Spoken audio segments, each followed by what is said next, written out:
बिस्मिल्लाहिर्रहमानिर्रहीम, अस्सलाम वालेकुम, welcome to VG mentor. English 101 का जो जीडीपी का सोल्यूशन है वो आप सब लोगों के लिए है। बेसिकली इंग्लिश के जीडीपी के क्वेश्चन हैं वो दो हैं। बेसिकली क्वेश्चन तो नहीं है, बट उन्होंने एक सिनेरियोज दिए हुए हैं, एक क्वेश्चन दिए हुए हैं कि आप इनको एलबरेट करना है। आप क्या कहते हैं, आपने अपने वर्डिंग में उसको एलबरेट करके बताना है एंड कंसाइज एक आंसर देना है आपने। तो पहला जो क्वेट है वो है हमारे पास अल्बर्ट आइंस्टाइन का। वो कहते हैं कि education is not the learning of facts but the training of mind to think. अब इसका क्या मतलब है, वो कह रहे हैं कि एजुकेशन है is not learning of the fact, वो हकायक को जानना नहीं है। एजुकेशन का मकसद हकायक को जानना नहीं है, बट आपको जो माइंड सेट है किसी भी स्टूडेंट का, किसी भी इंसान का उसको माइंड सेट है, उसको ट्रेन करता है कि वो किस तरह सोचे अपने लिए, अपने मास्टर के बारे में, या जो करना चाह रहा है, जिसका गोल है, जो उस गोल ने अचीवमेंट करनी है, उसके लिए उसने किस तरह सोचना है, हमने इसको एलिब्रेट करना है। तो इसके लिए मैंने दो पॉइंट्स लिखे हैं, ठीक है। इन दो पॉइंट्स को मैंने थोड़ा सा एलिब्रेट किया है। वो किस तरह कि it is not necessary for a person to learn facts. किसी भी इंसान के लिए ज़रूरी होता है कि फैक्ट्स को समझे। For that it doesn't really need a college. उसके लिए हमें किसी कॉलेज की जरूरत नहीं है, हम वो किसी लिटरेचर से भी पढ़ सकते हैं। हमारे पास अगर हम फैक्ट्स जानना चाह रहे हैं तो किसी भी लिटरेचर से, किसी भी बुक से हम उनको ढूंढ सकते हैं, तलाश कर सकते हैं। Then the value of education in the art college is not learning of facts but the training of mind to think something that cannot be learned from the literature. Let's say हमारे पास कोई भी college हम इसमें जाते हैं तो वहाँ जो एजुकेशन हो रही होती है उसका जो पर्पस होता है वो ये नहीं होता है कि आपने फैक्ट्स को जानना है, हाँ, बल्कि हमारे जेन की, हमारे मेन की, हमारे माइंड की कंडीशनिंग की जा रही होती है कि आपने सोचना किस तरह है, आपने काम किस तरह करना है, बिहेव किस तरह करना है, जो हम किसी भी लिटरेचर से नहीं पढ़ सकते या उससे हम हासिल नहीं कर सकते। जो दूसरा पॉइंट मैंने लिखा है कि द वैल्यू ऑफ स्कूल और college education is to train to our mind to think and discover. अब ये बात थोड़ा रिलेट कीजिए आपकी जो कॉलेज लाइफ थी, आपकी जो स्कूल लाइफ थी। तो हम काफ़ी जो स्टूडेंट्स थे वो रट्टा मार होते थे, ठीक है, वो रट्टा मार के अच्छे मार्क्स ले आते थे, लेकिन उनका थिंकिंग लेवल ज़ीरो होता था, वो कोई चीज़ डिस्कवर नहीं कर सकते थे। इसके बरक्स, इसके कंट्रास्ट में कुछ ऐसे स्टूडेंट्स होते थे जो बिल्कुल नालायक होते थे, जो मार्क्स अच्छे नहीं आते थे उनके, लेकिन वो कुछ ना कुछ नया सोचते रहते थे, कुछ ना कुछ डिस्कवर करते रहते थे। तो यहाँ भी बेसिकली उसका यही मकसद है। अब it is to create the capacity of integrate understanding and ability to use knowledge intelligently. अब यहाँ पे क्या हो रहा है कि देखें, हमारे पास जो हमारा एजुकेशन सिस्टम है, जो हमारे पास जो फैक्ट्स एंड फिगर होते हैं, उसकी मदद से हम लोग करते क्या हैं, उसमें हमारे अंदर क्रिएट क्या होता है, डेवलप क्या होता है कि इंटीग्रेट अंडरस्टैंडिंग हमारे पास इंक्रीज होती है, एंड हमें जो एबिलिटी मिलती है, हमारी जो एबिलिटी इंक्रीज होती है कि हमने, हमारे पास जो इल्म है, हमने किस तरह इंटेलिजेंटली यूज़ करना है, जो हमारे लाइफ के गोल्स हैं, जो हमने गोल्स सेट किए हैं फॉर एग्जाम्पल, उनको किस तरह अचीव करना है, ठीक है। सेम एज वो कह रहे हैं कि there are fundamental aspects of education, blah blah blah. ये आपने देख लेना, हमारी डेली लाइफ के अंदर भी ये चीज़ें परफॉर्म हो रही हैं। जो दूसरा पॉइंट वो कह रहे हैं कि इधर today education for the sake of human upbringing और फॉर द फाइनेंशियल सिक्योरिटी। इसको 3 पॉइंट्स में मैंने एलिब्रेट किया है, और वो देखते हैं वो 3 पॉइंट मैंने क्या एलिब्रेट किया है।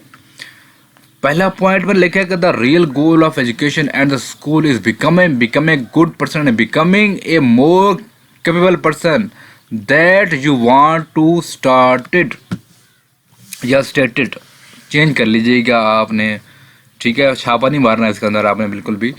हर एक वर्डिंग को चेंज कीजिएगा अपने लिहाज से, जो हाँ आपको बेहतर लगे कि जहाँ मैंने वीक पॉइंट लिखा है तो आपने उसको वहाँ से रिमूव करके या डिलीट करके एक अपना स्ट्रॉन्ग पॉइंट लिख लेना है, ठीक है। तो यहाँ हमारे पास क्या रहा है कि हमारे पास जो एजुकेशन, जो आज की हमारी एजुकेशन है, या जो एजुकेशन को हम लोगों ने समझ लिया है कि वो हमें एक अच्छा पर्सन चाहिए, एजुकेशन एक अच्छा इंसान बनाती है, ठीक है। तो और इसी तरह हम लोग इस सोच पे, इस बिहेव पे अच्छे इंसान बन भी रहे हैं। नेक्स्ट कह रहा है कि learning is not about mean of accomplishing a goal and it is dangerous to confuse with the end of means. क्या है कि learning is nothing but a means of accomplishing a goal, ठीक है। या that we want to achieve a goal, change कर लीजिएगा। Learning का जो बेसिक पर्पज़ है ना, मैं आपको ये लाइन समझाना चाह रहा हूँ। जो इल्म हासिल करने का जो बेसिक मकसद होता है ना, उसका मकसद ये नहीं होता कि गोल है हमने उसको अचीव करना है, ठीक है। लर्निंग का जो बेसिक मकसद होता है, हमने उसको कुछ शऊर हासिल करना है, कुछ शऊर लेना है अपने लिए, अपने दिमाग में, अपनी जो हमारा थिंकिंग लेवल है इसको अपग्रेड करने के लिए। तो वो यहाँ पे ये बात हो रही है। मैं बार बार कह रहा हूँ कि सेम कॉपी पेस्ट नहीं करना, अपने लिहाज से जहाँ आपको लगता है पॉइंट वीक है, एक स्ट्रॉन्ग लाइन आपने ऐड कर देनी है ताकि आपको जो आंसर है वो इफेक्टिव हो जाए। Education is about to sake of human upbringing and also financial security as educational level increase, ठीक है। अच्छा, अब यहाँ पे क्या हो रहा है, क्या हम जैसे जैसे एजुकेशनल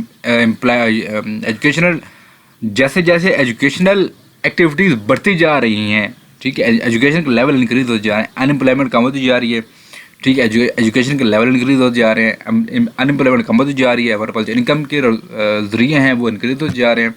तो यहाँ वो ये बात कह रहा है, मैंने इसको इस तरह नोट किया है, कोड किया है, तो आपने इसको देख लेना है। अगर कुछ समझ नहीं आ रही तो चेंजिंग कर लीजिएगा।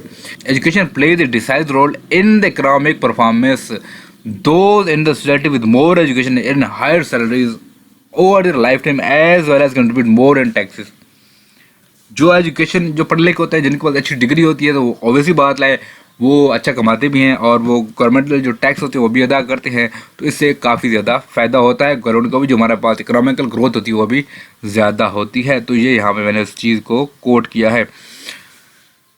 आप लोगों ने ये देख लिया, अगर नोट नहीं किया तो मैं आपको याद दहानी करवा दूँ कि देखें कि मैंने किस तरह आंसर को लिखा हुआ है, ठीक है। अब क्या इसका मकसद है कि आपने देखा कि बड़े ही डिज़ाइन जो है मेरी आंसर लिखने का वो बड़ा ही कंसाइज है, बड़ा ही सिंपल है, रीडेबिलिटी है मेरे जवाब के अंदर, जो मैंने लिखा है इसके अंदर रीडेबिलिटी है।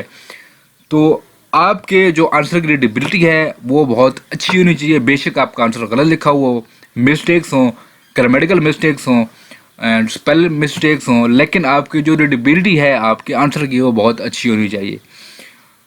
अगर आपके आंसर की रीडेबिलिटी अच्छी होगी तो आपको जो स्पेल मिस्टेक्स हैं, जो ग्रामेटिकल मिस्टेक्स हैं वो इग्नोर की जा सकती हैं, ठीक है। तो होप सो आपको ये चीज़ें समझ ही होंगी एंड छापा नहीं मारना, चेंजिंग करनी है बीच में, आपका जो रिज़ल्ट है वो अच्छा आएगा। मिलते हैं नेक्स्ट वीडियो में, तब तक अल्लाह हाफिज़।